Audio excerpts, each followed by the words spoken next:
how can I introduce super synergy of United Heart and grow with contractors who are only concerned about the smaller leg? There are many people who are consumed by smaller and bigger legs. Here's what I think. Do you have Star Masters and Royal Masters in your bigger leg? If that's the case, it's indeed a much bigger leg. If you're on your way to Imperial Master, which follows after becoming a Royal Master and then a Crown Master, you should have several Royal Masters and Star Masters on both of your legs. Those who don't have any mastership holders, even on their bigger leg, should stop worrying about bigger or smaller legs. They have too little perspective on the Atomy business and should stop behaving in such a ridiculous way. To me, one is a small leg, and the other is a smaller leg. They are both small legs. That's the way you need to be thinking about this. Consider both of them as your smaller legs, and continue doing your sponsoring work all the time. There's one thing that you must keep in mind. You have no idea when your current smaller leg might become your bigger leg. In this business, you never know when or with whom you may hit the jackpot. The conclusion is that you must care for both of your legs. Among many successful royal leaders, there have been many cases of smaller legs overtaking the bigger legs, and thus the tables have been turned many times. Sure, I understand paying more attention to the smaller leg, as compensation is calculated based on that. That's totally natural. Still, you want to focus on both of them. Please keep this crucial fact in mind. Here's why I am telling you to invest interest in your bigger leg too. Later, when both of your legs finally become big, and you become a successful leader who is paid handsome compensation, when you're raking in money, if you aren't respected by your partners, your success is really only a half success. That's why, in addition to making a lot of money, you truly want to become a complete, respectful leader. When both of your legs are still little, you should never neglect your bigger leg. Both your small leg and your smaller leg must be well cared for. Got it? All right.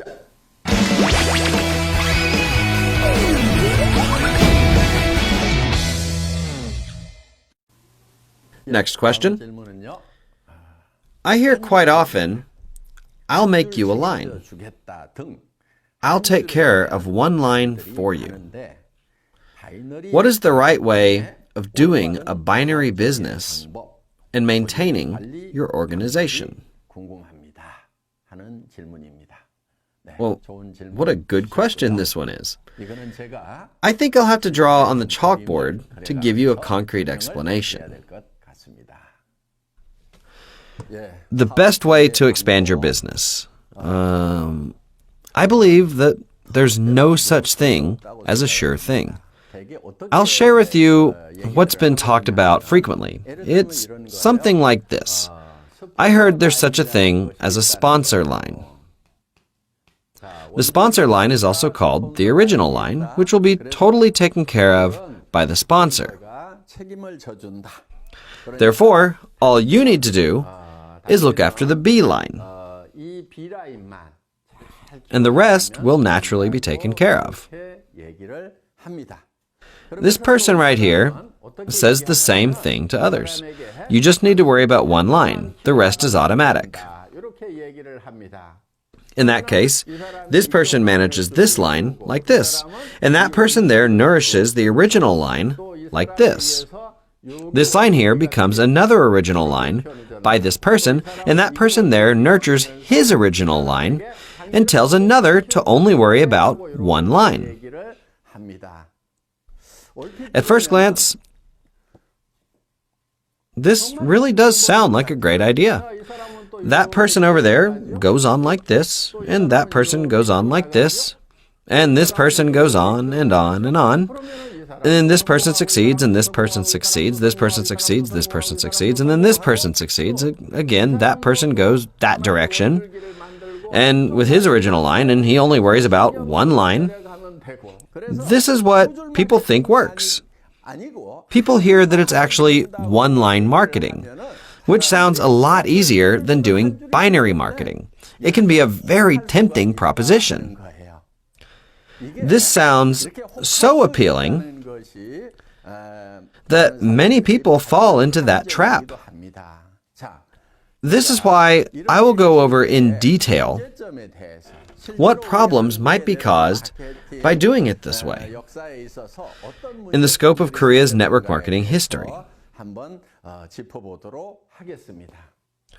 These are potential problems such a practice can cause. Let's say person A was told one line would be taken care of, and that he just needed to take care of his own line. Person A's line went down smoothly like this, since he only had to worry about one line. His organization expanded and grew in a very satisfying manner. Let's take a look from another sponsor's perspective up here. He should have a B line over there, and sure, his B line is formed like this. When the sponsor's line over here is doing well, would he add more people to this line? Or would he add more people over there to his B line? Needless to say, adding more people to the B line is more beneficial to him. If that occurs, the person who was concentrating on the line here, believing this line was big, and now the sponsor's line is faced with a totally unexpected situation. For that person, this line becomes the bigger leg, and the original line becomes the smaller leg. He was told that the sponsor's line was the original line and the bigger leg, and to focus on the other line. But now, he's faced with this kind of problem.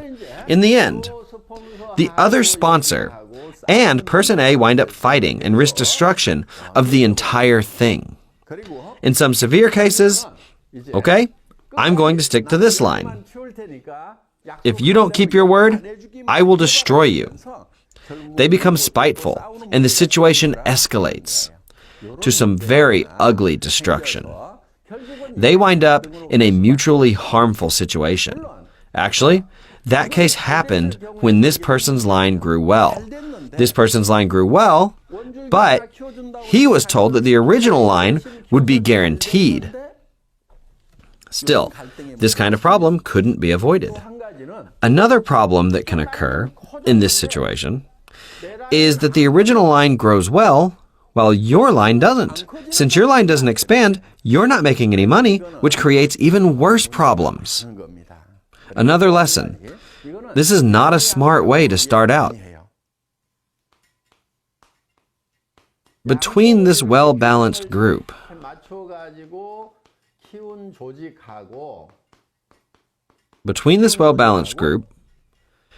and this lopsided group over here, if the sales of both groups are the same, will Group A or B bring more compensation to its members?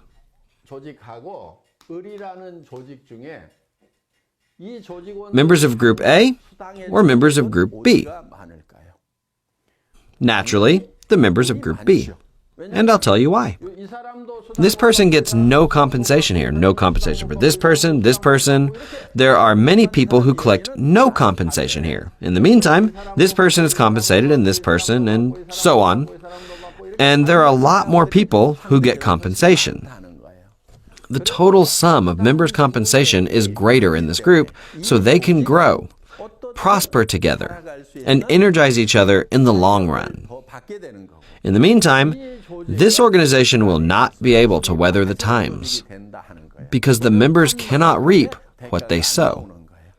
As you can see, doing business this way is inherently inefficient, and relying on one line as the main line is not very desirable.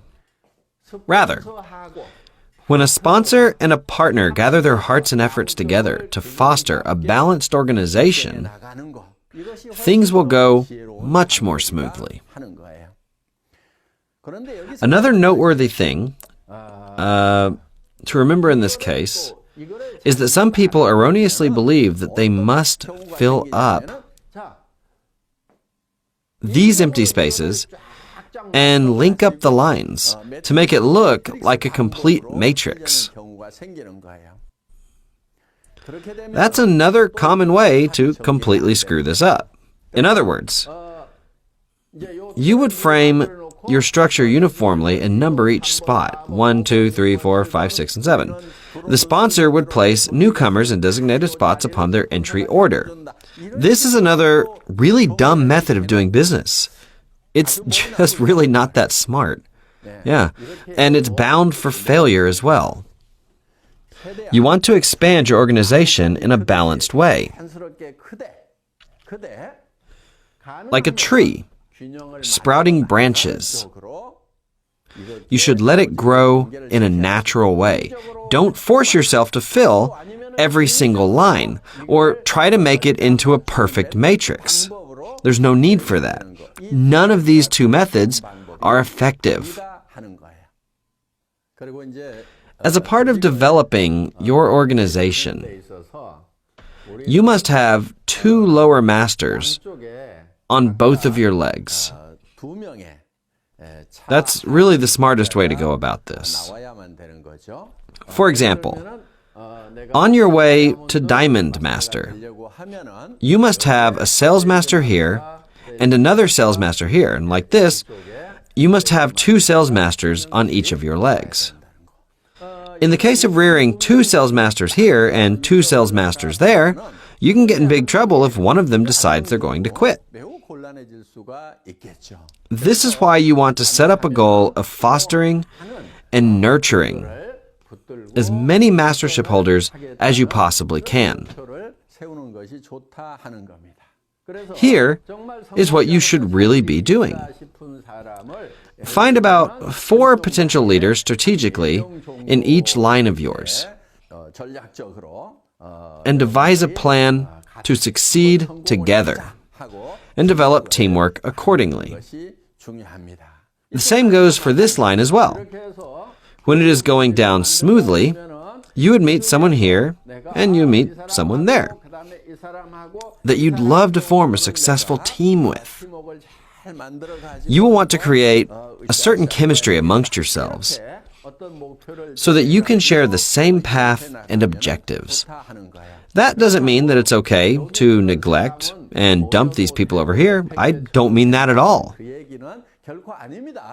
For this person to do well, this line of his should go smoothly down here, and that line over there must go down as well. I'd like to ask you a question about what you should be doing to help this person here and that person there succeed.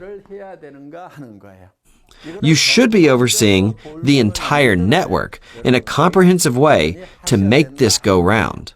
However, once your organization is running, things can get too overwhelming for you. That's when the Atomy success system comes in handy. You can't just handle everything on your own, so you should utilize our system with the Success Academy, one-day seminars, or center meetings held on a daily basis. You can lead them to those seminars, which will lead them to success for you. Does that make sense? Q&A with Dreamy Gill Park. I hope this was again a useful time for you. Now, there's only 1 month left. Time sure does fly. Have a fruitful end quarter, and let's meet again in the new year with renewed energy.